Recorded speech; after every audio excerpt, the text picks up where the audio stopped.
Weet jy nie dat die Here is besig om in dieselfde krisis met jou op pad te stap, om jou geloof te bou en jou verhouding af te rond, om jou dieper insig te gee wie en wat die Here is. Maar as jy aan die ander kant deur is, dan lig die Here die juk en hy laat jou vrykom. When you are prayerless, you are defenseless. En ek wil jy moet dit bewus raak dat wanneer jy iets release in die atmosfeer, dit moet ontplof.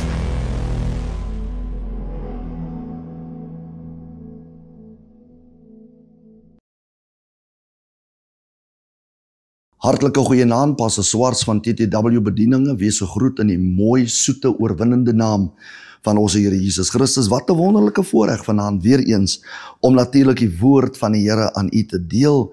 En weet ons is mos natuurlik aan die voete waar ons tot siens sê vir 2025 en ons is besig om oor te steek na 2026.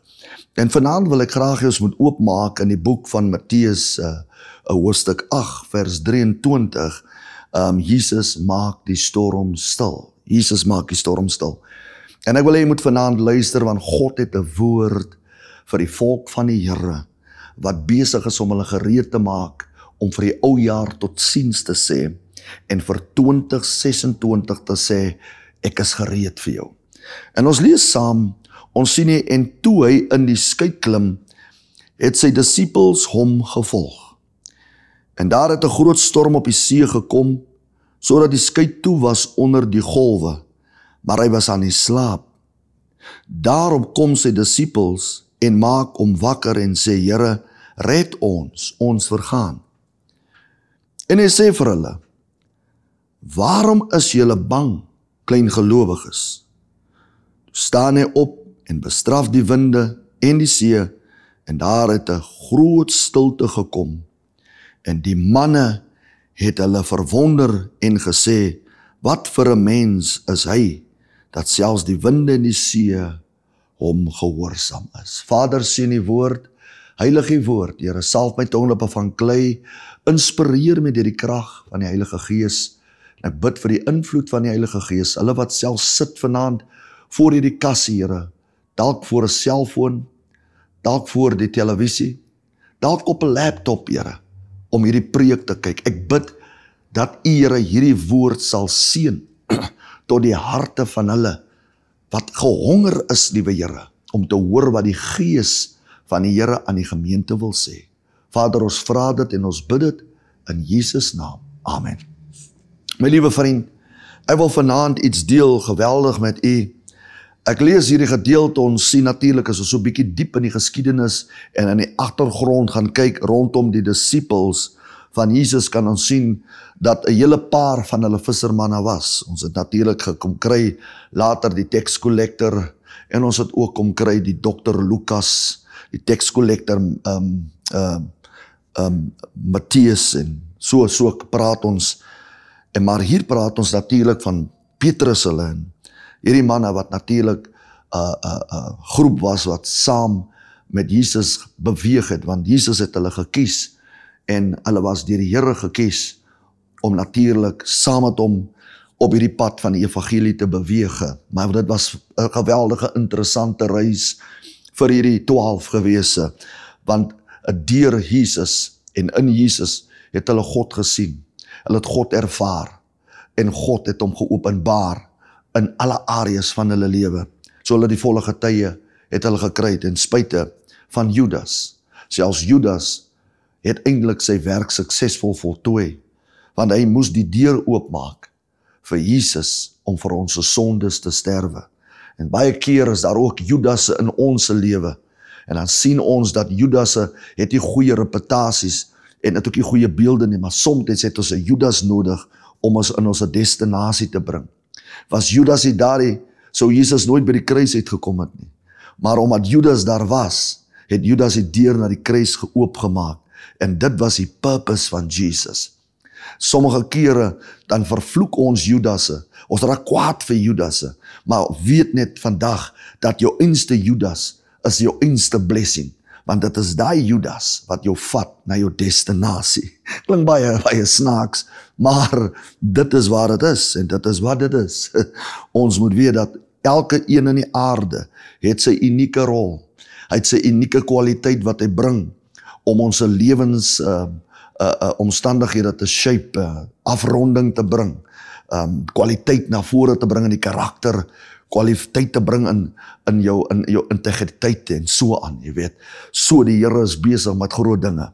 En hier sien ons dat hulle is besig om oor te vaar na die ander kant, oor te vaar na die eiland Gadara. En maar voordat hulle op pad is na Gadara, sê die Bybel dat hulle het natuurlik in die skuit geklim om oor die see natuurlik te reis, oor die see van Galilea, om aan die ander kant uit te kom. En terwyl hulle op pad is na Gadara, en terwyl hulle in die skuit is, was daar 'n doodstilte en 'n kalmte. Maar terwyl hulle op pad is in hierdie skuit, het daar 'n groot storm op die see gekom, dat hierdie vissermanne die dood in die storm raak gesien het. Ek kan my altyd so indink, as ek so kyk na die verhaal wat ek lees in die Bybel rondom Petrus, hy was altyd die verwaandste, hy wil altyd die beste wees, hy wil altyd prominent na vore staan, en hy het die meeste bestraffing gekry, want dit is vir hom wat Jesus gesê het, gee pad agter my jou Satan, en hy was baie vleeslik gewees, en dat het die Here gevat om afronding in Petrus se lewe te bring, want daar was 'n woord wat die Here hom ook gesê het op 'n tyd, hy sê eendag as jy bekeer is, gaan versterk jou broeders. So Petrus was saam, maar hy was nog nie in die bekering nie. En hy wil vanaand vir jy sê, daar's baie mense wat in die kerk saamloop, maar het nog nie tot bekering gekom nie. En die Here wil hê ons moet kom op die plek om tot inkeer te kom, ons hart ten volle vir die Here te gee. En hier soos die gedeelte, hulle is besig om te beweeg, terwyl hulle op die see is, kom daar 'n groot storm op. En weet jy wat, die Bybel sê, dat voordat die storm gekom het, was daar van die disippels wat baie verwaand was. Hulle het gesê, die Here, U kan nie voor by ons sit op die skeepie nie, want ons is vissermanne, ons ken die see, wil U nie vir U tuis gaan maak daar agter in die skuitjie, waar U veilig en gerieflik kan wees nie. En die Bybel sê, Jesus het daar aan die slaap geraak. Maar terwyl hy in die slaap raak, het daar 'n groot storm op die see gekom, en die storm het hulle bedreig.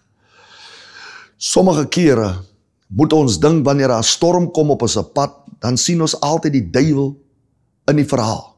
Maar die Bybel sê, dat selfs Satan is aan God onderworpe. Alles wat God geskaap het in die aarde, is aan God onderworpe. As ons gaan lees in die boek van Jesaja 54 vers 17, sê die Bybel dat God het die verderwer ook geskape. En daai storm wat gekom het na die disippels, daai storm het met 'n rede gekom. Daai storm het nie onverwags net gekom nie, want daar was 'n groot werk wat vir hulle gewag het in die ander kant. Maar om die werk te voltooi met sukses in die ander kant, het hierdie 12 hierdie storm nodig gehad. Want hierdie storm sou die karakter in die 12 sou hy dan afronding bring en hulle die produk maak wat God soek, wat by sy seun moet pas vir die missie en die visie wat hy moet gaan uitleef aan die ander kant op die eiland Gadara. En terwyl die storm kom, het hulle gehardloop en hulle het gekom na Jesus en gesê, gee U dan nie om dat ons vergaan nie. Weet jy wat? Ek wil vanaand praat saam met kerkmense, ek wil praat saam met die leiers. Baie keer dan lyk dit amper jou mense, hulle waardeer jou nie. En die rede kom hulle baie keer sonder waardering optree is omdat hulle ken nie die een wie God geroep het nie. En hierso het Jesus die 12 saamgebring, maar daar het nog iets ontbreek by hulle. Hulle het nie geloof gehad nie. Want toe hulle vir Jesus kom wakker maak, toe is dit wat Jesus adresseer, julle klein gelowiges. So daar het geloof ontbreek. Maar om die swakhede te sien wat binne hulle is, het hulle die storm nodig gehad om hulle se probleem te identifiseer. Sommige keer kom daar storms op ons lewens, dan dink ons, waarom kom slaan die storm teen ons deur? Maar hierdie storm wat teen ons deur slaan, is maar net besig om ons weakness te expose, om het uit te haal, om het uit te bring. En elke keer as die swakhede uitbring, dit wat uitgaan, kan nie weer terugkom nie. En die Here is besig om hulle te suiwer. Maar ook so meer, dat die Here het geweet dat die 12 het nie respek vir sy seun nie. En omdat hulle nie respek het vir Jesus nie, sou hulle nie die doel waarvoor God hulle stuur, ge-accomplish het nie. Maar terwyl hulle in die storm is, het Jesus opgestaan. Die Bybel sê, en het die wind bestraf, en het die storm bestraf, en daar het 'n grootste stilte gekom. Vir die eerste keer gaan hulle geestesoë oop, om bewus te raak, dat hulle die enige mens by hulle nie. Maar luister gou mooi my vriend, was dit nie vir die storm nie? Sou hulle nooit geweet het wie was by, sou hulle nooit geweet het wie was al die tyd by hulle nie. Maar toe die wind gaan lê en luister na die stem van die Almagtige, van Jesus, toe raak hulle bewus met wie is hulle in die skytjie.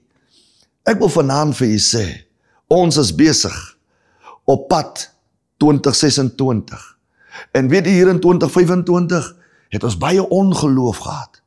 Ons het baie probleme gehad. Dinge het nie altyd vir ons lekker uitgewerk nie. En hier is nou nog storms en stryde wat woed in ons lewe. Maar daai storms en stryde is nie daar tot onheil nie. Daardie storms en stryde wat daar regeer in ons lewe is tot jou groot seën. Dit is tot jou blessing. Dit is tot jou afronding. Dit is eintlik, God het dit eintlik gestuur na daardie disippels toe, want as hy dit nie gestuur het nie, sou hulle nooit tot die volle mate van geloof gekom het nie.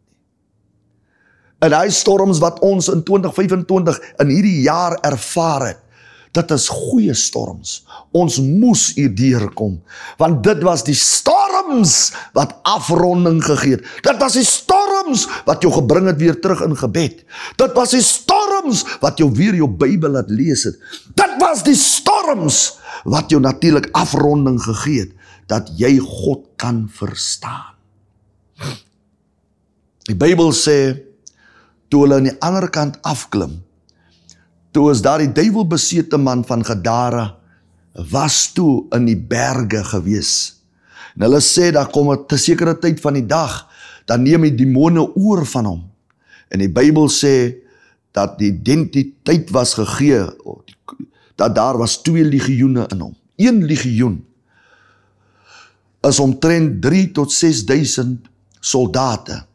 So daar was eintlik 6.000 demone in die een. So daar is 'n legioen. So daar was 12.000 demone binne in hierdie man gewees. En terwyl hulle aan die ander kant afklim, het hierdie storm hulle klaar afgerond. Het hierdie storm hulle die produk gemaak wat God nou wil hê. Hulle kwalifiseer nou eintlik nou om op die eiland van Gadara te loop. Hulle is nou afgerond vir die eiland van Gadara. Hulle het nou hulle se lesse geleer. En hulle het nie net hulle lesse geleer nie, maar hulle het ook opleiding gekry. En hulle geloof is gebou binne die storm. God het daar die willelote, die storm gebruik om die willelote af te breek.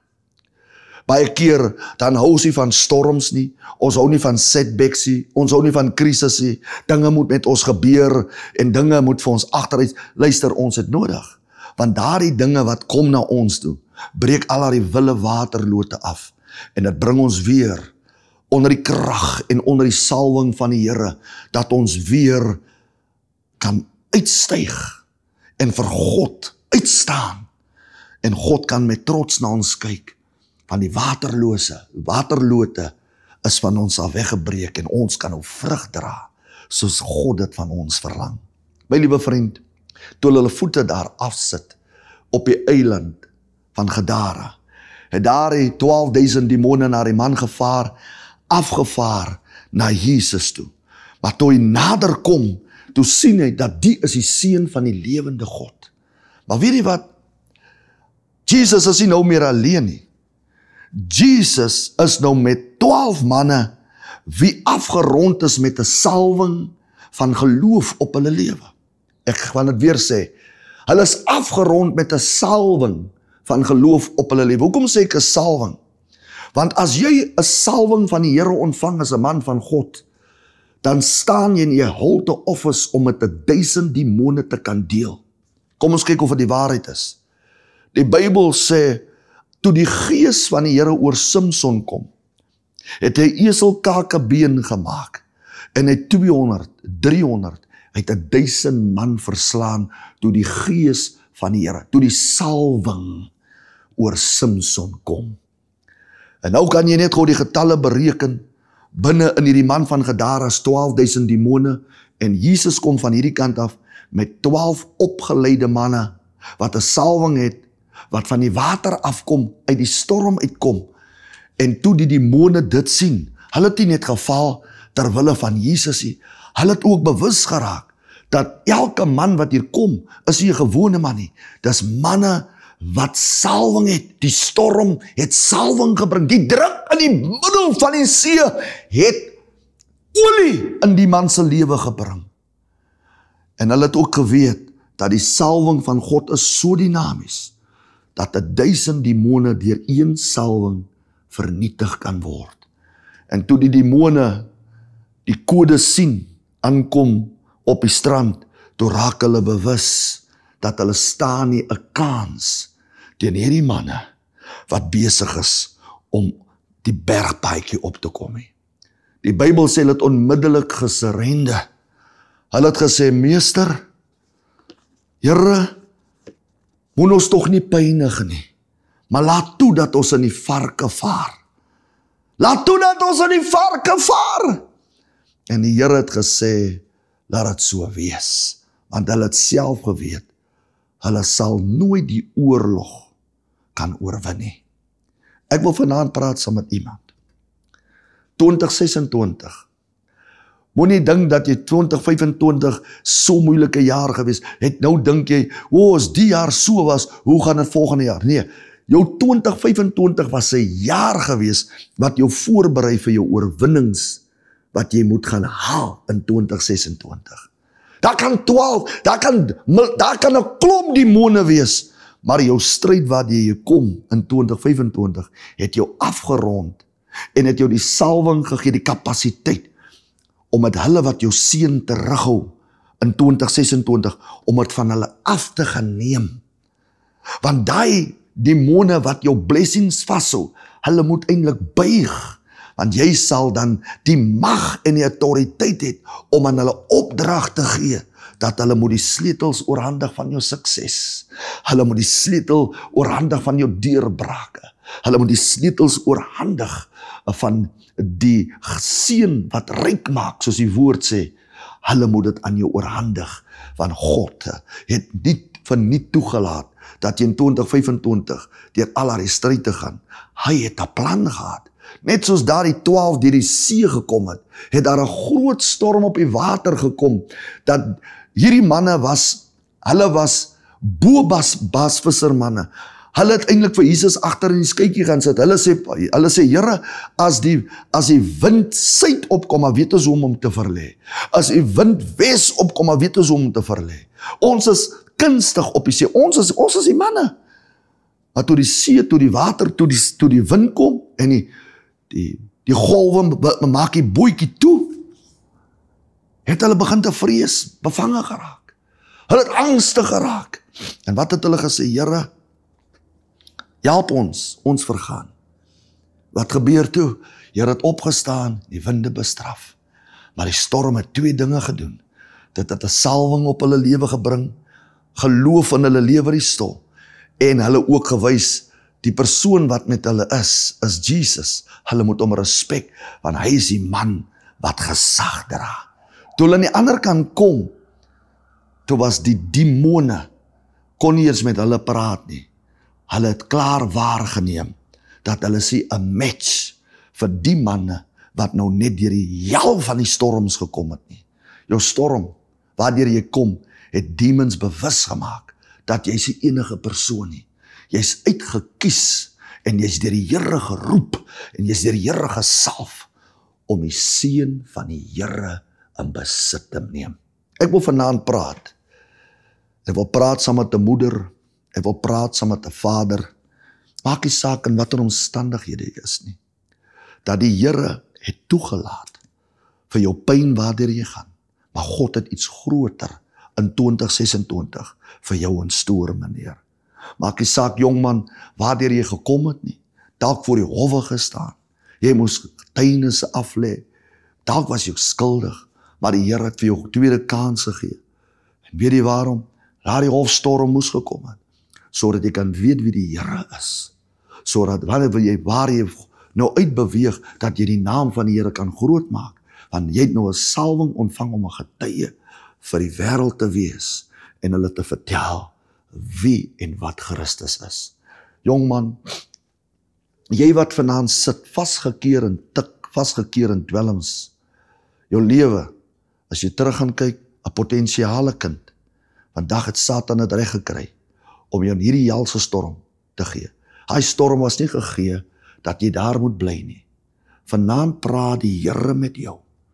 Jy moet vanaand opstaan en jy moet die Here kans gee in jou lewe, sodat die radikale vir 2026 in plek kan val. Want God het 'n gedagte vir jou. Hy sê in die boek van Jeremia 29 vers 11, hy sê ek koester aangaande jou gedagtes van voorspoed en nie van onheil, maar om vir jou 'n hoopvolle toekoms te gee. Jong meisie, vandag sit jy afgestudeer, of kry nêrens werk nie, moedeloos sit jy, al hier probeer, jy daar probeer, maar weet jy wat, daardie storm van mislukkings, ek noem hom, hy's 'n storm, die mislukkings moes gebeur het, want wanneer God die beste nou aan jou toevertrou, sal jy die grootste waardering hê. As God dit moes vroeër gegee het, sou die waardering nooit daar gewees het nie. Ons stryde, ons storms, berei ons voor vir die seën van die Here wat hy aan ons wil toevertrou. Hy sit ons deur die storm om vir ons kwaliteite te gee, dissipline te gee en waardering te gee vir waarheen hy met ons lewe op pad is. My liewe vriend, moeder, 2026 is 'n jaar van sukses, is 'n jaar van deurbrake. Wil jy nie vanaand saam met my kom stil raak, waar ons net vir die Here dankie sê, vir al die stryd en die probleme en die omstandighede, dit was goed, Here, want dit het ons gebring om 'n produk te raak vir die seën wat U in ons toevertrou. Vader, ons kom vanaand voor die troon van genade, ons sê vir U baie dankie. Dankie vir U goddelike liefde, dat U ons uit hierdie ongoddelike atmosfere gered het, Here. Hy het dit ook in U toelaatbare wil toegelaat, dat ons deur hierdie helse vlamme beweeg, deur hierdie stormagtige 2025, maar Here, dit moes gebeur het, want U het vir ons afronding gegee. U het ons voorberei vir die beste deel wat U vir ons in gedagte het. Vergewe ons waar ons gekla het, vergewe ons waar ons gemon het, Here. Maar Here, laat ons 'n blydskap volkome wees vir wat ons gaan sien in 2026, wat die Here vir ons kom doen het. In Jesus naam. Amen. My kant af, Pastor Swarts, mag die Here vir u 2026 'n jaar van oorlopende seën gee. Mag die Here vir jou vooruit gaan en mag hy ook die God van jou agterhoede wees. Mag die Here soveel guns vir jou gee in die oë van mense en genade in sy oë, dat jy dit op elke hoek en in elke gangetjie van 2026 sal ervaar. Die Here seën. Totsiens. Weet jy nie dat die Here is besig om in dieselfde krisis met jou op pad te stap, om jou geloof te bou en jou verhouding af te rond, om jou dieper insig te gee wie en wat die Here is. Maar as jy ander kant deur is, dan lig die Here die juk en hy laat jou vrykom. When you are prayless, you are defenseless. En ek wil jy moet dit bewus raak dat wanneer jy iets release in die atmosfeer, dit moet ontplof.